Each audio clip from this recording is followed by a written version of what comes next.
Welcome to episode 14 of Should We Have Watched That? I'm Soraya. And I'm Amanda. We watched something which, goodness gracious me, I had a delectable little time. Delectable. It's called E14, a comedy wine tasting experience. Two Melbourne boys. Yeah, your old Stomping stomping. ground. My old stomping. Mm-hmm.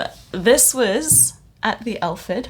We haven't been to the Elford before. It is actually quite close to it. Oh, sorry, I haven't been in the upstairs venue. Which it's quite nice. It was really lovely. It's a little bit intimate, but not what's the word I'm looking for? It was like cozy, modern. But not, you didn't feel confined. No. Like, not claustrophobic kind of thing. It still felt very airy despite how many people were in there. Yeah. And the aircon did a good job on a 40-degree day. Oh, God, that walk-in was rough, guys. And this is presented by Sweeneypreston and ethancavanaghaha. Those are the two performers, the two comedians that were on stage. We also had a third person who acted as their sommelier. Yeah, so we actually got contacted by these guys. Yeah. By Instagram. Which is actually really lovely because this is a sold-out show. Yeah, so they have completely sold out for this show. If you do want to try to get a ticket, I do believe you can contact Fringe World in case there are any cancellations. It is only on for the next couple of days. Yeah, that's very true. Yeah. And yeah, where do we begin? Amanda said something to me on the walk-in. That walk-in was rough. It was first hot. Of all. So guys, I have to admit, Sass was like, so this is a wine tasting event. And I was like, oh God, I hate wine. Like I'm not a wine gal. I mean, you're getting better with white wine, but it's just, so... It's been a slow, acquired taste, it has been. I'm getting into bubbles. I think you did very well for how much you're not a huge wine drinker, but I feel like you still... Such a people pleaser that I was like, I don't want to participate. That I didn't want to not drink it, but also like I wanted to be on everyone's level. So I pushed through. Actually, to be fair, I really liked the first one. The first one was very sweet. It was like a Moscato almost, so I think that's why you liked it. That is my wine of choice. Dessert. Wine that doesn't taste like wine. And honestly, I didn't hate the reds, and usually I hate reds. I think maybe because they were kind of chilled. I think that would have helped you a bit. Probably. Also, probably the first two whites helped. So we were kind of fed 5 different wines. Fed? Like fed. It's making me think of like pigs being fed up for market. We tasted 5 wines. That's a better way 2 whites, 3 reds, but the first red was very, very light. It was very close to being a rosé in colour, I think. I'm not even going to describe them because I don't understand. Wine is a foreign language to me. But it was nice. It was a really nice night. It was. So like concept-wise, it's a comedy show littered with drinking. Yes. Which is a great idea. So these two lads, Ethan and Sweeney, they had a huge amount of banter throughout the this banter that was related to the content. So like things about wine, things about drinking, that kind of anecdotal content. Yeah, it's very educational for yours truly, considering I know nothing about wine. What, from Sweeney and Ethan, or from the sommelier, who also told us about the wine and gave us little tidbits to take home with us? Definitely that. Definitely one. her. Yeah, she was lovely. She came over to our table at one point to refill our glasses with the next wine, and Amanda immediately just like cut off the conversation she was having with me and the other person at our table and was like, "You smell so good." I'm so embarrassing. I don't know why anyone takes me out, to be honest. I just got a waft of her perfume and I was like, I'm so sorry, you smell so good. I don't mean to sound weird, but no, but she loved it. She was just like, yeah, this is how I did it. She made a concoction of her own volition. Yeah, she smelled great. That's not part of the show. That's not part of the show. That's just Amanda. Don't be weird about it, guys. That was my 4th wine in. Also, I'm a bit of a lightweight. You are, and you hadn't eaten yet. She's not wrong. So there was something that they did throughout the show which I thought was really clever because it really showed how loosen into the show people were getting. So at the very, very start, they played, well, not the very, very start, but very early on, they played a Wiggles song that Amanda is unfamiliar with, having not grown up in Australia. It seems to be a theme here. Yeah. They are a national treasure. They're an international treasure, which was hot potato. She's doing the moves now. She's learnt. The boys at the front very comically showed off their hot potato skills and were inexplicably disappointed in the rest of the audience for not joining in. And said, well, this is going to happen 4 more times, so you're going to have to get on board. And do you know what? The entire crowd did get on board. They did. Yeah. So did I. Even though she was like, I don't know this song. So what do you need to know? It's 2 words. Then followed by... The choreography was extremely not difficult. So I eventually got into it. Again, I think the lines helped. The lines definitely helped. Before we've already kind of spoken about it a little bit anyway, but I thought it was really nice that it was a very personal experience coming into the show as well, because Sweeney greeted us and then took us to our tables, and then Ethan came over to explain how the night was going to essentially play out. Yeah. And it was a really nice personal experience to get to actually speak to them and meet them prior to them doing their performance. Yeah, and I liked how they had arranged the space. Like, they had their tables and chairs set up, and they had already put down, like, the booking names onto tables. So it felt very much like you were going to an actual wine tasting event that you had pre-booked. It wasn't like a free-for-all. It was, come and sit here, and Ethan will be around in a moment to tell you about how the night will work. I wouldn't know what that's like, so it's good to have a wine connoisseur on board, yes, as well as a... That's me. Wine usually hater. You're getting into it. No, I'm getting into it, guys. Yeah. I'm getting into it. And I was into it last night. So you were saying concept? I think it was a really clever idea. I think good combination. Yeah, and they bounced off each other really well. They had what they called a bullshit bell. Oh, I loved that. That was really goddamn funny. I'm kind of upset that there wasn't one on each table, because I feel like I would have been ringing it the whole time, but also that probably would have gotten really annoying, considering I was already a menace that night. And there were some quite annoying people in the show, which we did speak to Sweeney about post-show, and he was, really gracious and was just saying that, like some people, there are opportunities throughout the show where people can heckle essentially, and they've worked that into the show to get that energy out. And I just thought how they handled it was really professional. Really, they just continued. They didn't let the hecklers have their time. Yeah, which is, I guess, different to what we spoke about with Josh. Yeah, Josh Staley and the Magic Show. Which I think that kind of started to get to him. A little bit. Whereas perhaps maybe also having a second person on stage with you and just having the experience, I think comedians are more likely to be able to deal with hecklers than other performers, because for some reason people think it's a participatory today. That's the one. Participatory event, which it's not necessarily unless they ask, which they did. There was some audience participation involved.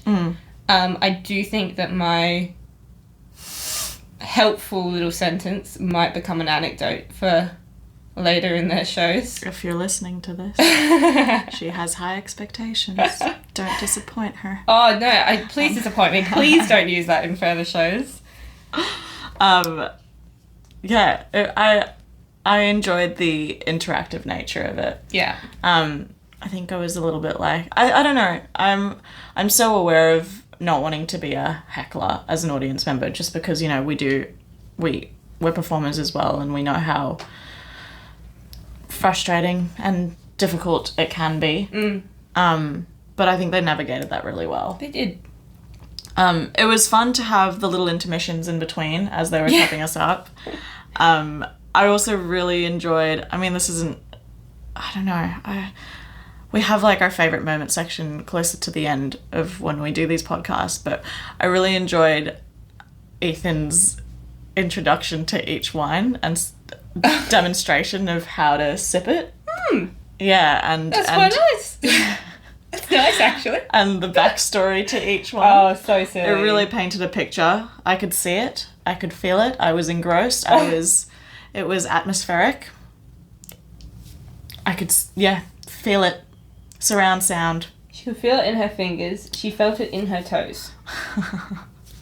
No. Mashed potato. Oh, hot potato. Mashed potato. Mashed potato. I'm thinking mashed banana. I'm getting my Wiggles lyrics all mixed up. Oh, no. So set. So, do you want to explain it? So it was in the top of the Elford. Mm-hmm. It was, I think Sass has already mentioned, it was essentially kind of chairs and tables, chairs around tables, and that we had designated seating, like Sass mentioned earlier. We had a screen in front of us. Above the boys. Which was just essentially their, like, cover photo of the show. Just reminding you what you were at. Yeah. And then, obviously, the two, Sweeney and Ethan, in the front, doing their gig. Their little microphones and a laptop. It was very casual. Like, it wasn't any... Yeah. It wasn't, like, a fancy setup. It was just... And they had their microphones. And if you didn't like wine, the bar was right next to you. Yeah. In which case, there were a few people that had been dragged along and they already had downed, like, at least a beer each at the back. Yeah. Amanda could have been one of those people, but she decided not to be. She decided to be, responsible. I decided to be Francois. And drink some wine. Francois? Fancy. Oh, I thought you were trying to say French. No, Francois. I see, just fancy with a strange accent. With a soir at the end. And then, of course, the lady who was the wine expert. Which, we're really sorry we do not remember your name, but you were delightful, and the boys ribbed her and she ribbed them absolutely back, and her trying to get her head around Goon, that was iconic. Yeah. That was so funny. A goon bag. And she was very knowledgeable. Yeah. And I was very interested in what she had to say, considering I know nothing apart from the fact that wines are made from grapes. Great job. That's Thank you. Great starting point, I think. Yeah, I was prepared. I did my research. You're like the guy at the back who was someone was offered an opportunity to say what the wine tasted like, and he was like, "Oh, I'm getting hints of grape." Sass, when they did ask if any of us don't like wine, and I didn't say anything, and Sass pointed to me, and I was like, "Thank goodness they didn't," because I don't know what I would have said if they asked me to describe. I feel it, but you would have improvised something.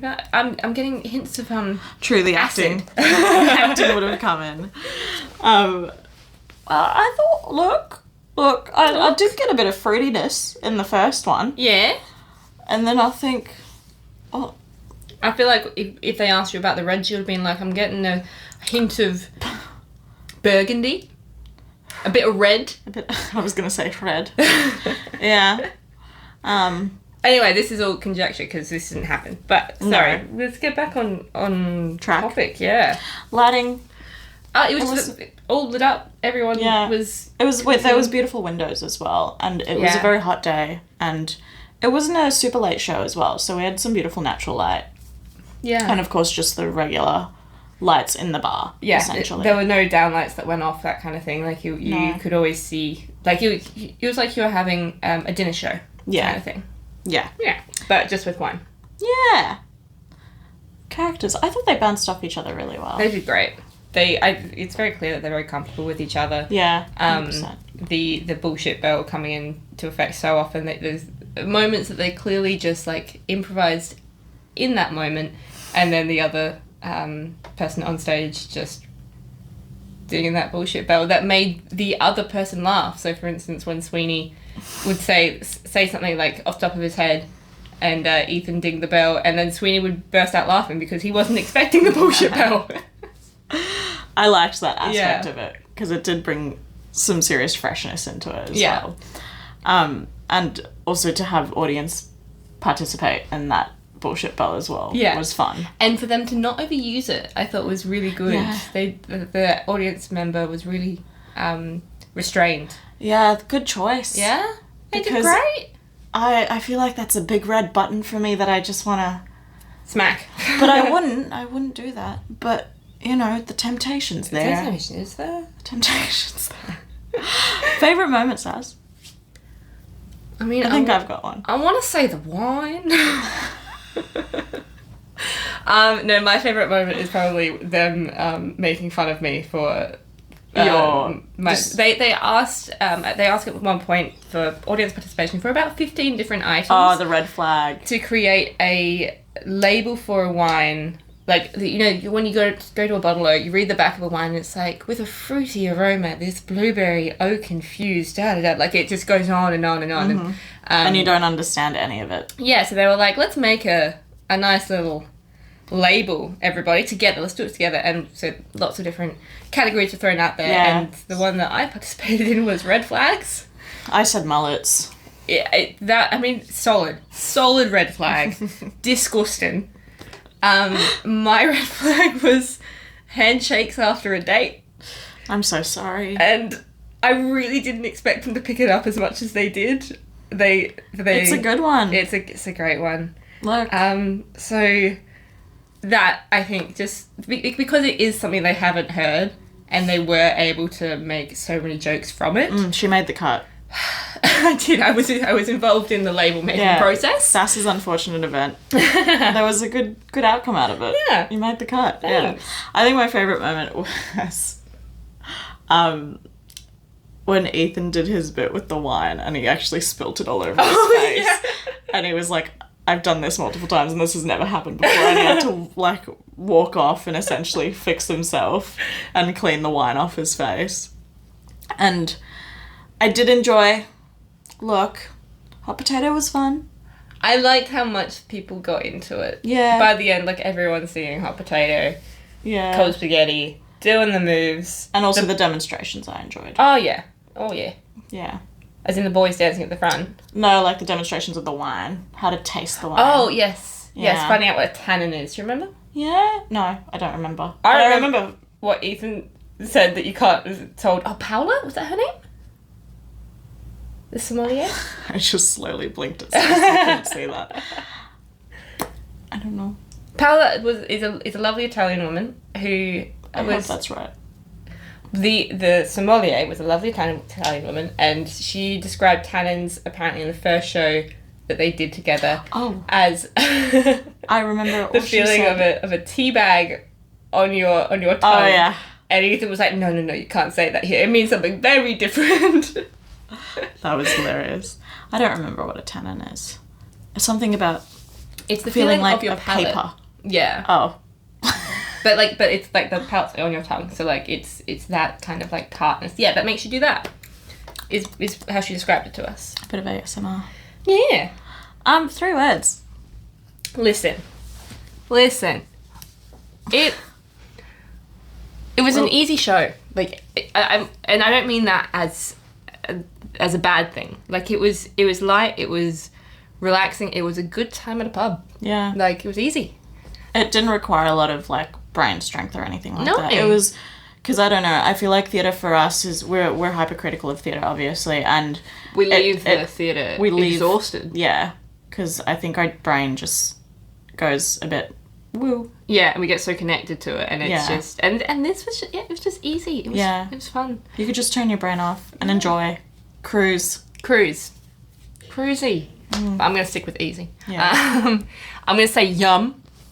Because I did love the wines. There was one that I was a little bit like, ooh, at the start. Oh, like which one? I think it was the second red, but I think that was only because I still had the aftertaste of the first red in my mouth. And so once like I had another sip of of it again, it tasted a lot better. But like just that interim period. Anyway, it was yum. The wines that they had were yum. And they were all goon wines from a South Australian winery. I really wanted, this is going back a bit, but like when they said that all the wines are from South Australia, I wanted to go, woo! And then there was some man in front of us who kept going boo and every time, and I just kept looking at Sass. And I was like, I'm so sorry, babe. I felt uncomfortable, like I wanted to be like, yeah, go home state, but no. Don't go up against the locals. And banter. Banter's my third word. I like that. They bounce off each other really well, and I think that's what you need to have, like the trust to have that amount of banter is really important and really big, and they did it great. Yeah, that's what we aspire to be like. Yeah. Hopefully it is. I don't know. I think We'll get a bullshit belt, don't you worry. Oh. Good God. I would say interactive. Definitely. 100%. Educational for me. I mean, I still learnt stuff. I Yeah. think most people still would have learned things because the crowd weren't wine experts, apart from the one heckle table at the back that thought that they should have been running the freaking show. This one woman apparently has spent $750 on a bottle of wine. I could never. That's 2 sets of rent. Like, you stop that. And then we found out that they'd done another show, and that somebody had spent over $1,000 on wine, on a bottle of wine. Brilliant. The tannin in my mouth. Thinking about that. Is that how you use it in a sentence? The tannin in my mouth? No. No, I don't think so. I think we'll get the dictionary out later. We'll learn more. We need Paula. We do, if that's her name. I hope so. I think so. And my last word. Your last word would be witty. Witty. Yeah, I'd say that. Yeah. But yeah, it was. Did we say how much it was? I don't think so. So this is $49 and it goes for 90 minutes. I think $49 is a steal for a wine tasting night. I expected it to be more, to be honest, because of the 5 wines. We're also there's 3 performers on stage. They've got a venue. Like, 49 is, and it's a small venue. Like, yeah, but it's a nice venue as well. So it's quite an intimate little setting. So I think it's well worth the $49. And it felt very personal as well. Yeah. Which was really nice. Good on you guys. So should we have watched that? Yeah. Yeah. I don't know. I would definitely go and, like, we wanted to take friends with us. Yeah. And unfortunately, no one seemed to be available. It was pretty last minute because we did get this invite the night before, and then I kind of said that, we might be free tomorrow night. And then we got 2 plus 1s, which is equal to plus 2. And yeah, we were struggling to find people. But we know so many people that this was right up their alley. They just weren't free. Yeah, which is unfortunate because I think they would have absolutely loved it. Yeah. And it's very much something that you could take a lot of people to. Like, I would be comfortable taking my family, like my mum and dad to, who are also not super big wine drinkers, but I think that they would still enjoy it. Yeah, 100%. Yeah. I think it's catered to a pretty wide audience. It is, yeah. You don't have to love wine, but just, like, be open to it. Can confirm. You don't have to love wine to go to it. But yeah, that basically wraps up this episode, guys. Thanks so much for joining us. Yeah, so in the next one, we shall be going to Ha Pony. This is presented by Mel and Sam. And we'll be reviewing that one in our next episode. So tune in then. This has been Soraya. And Amanda. Bye. Bye.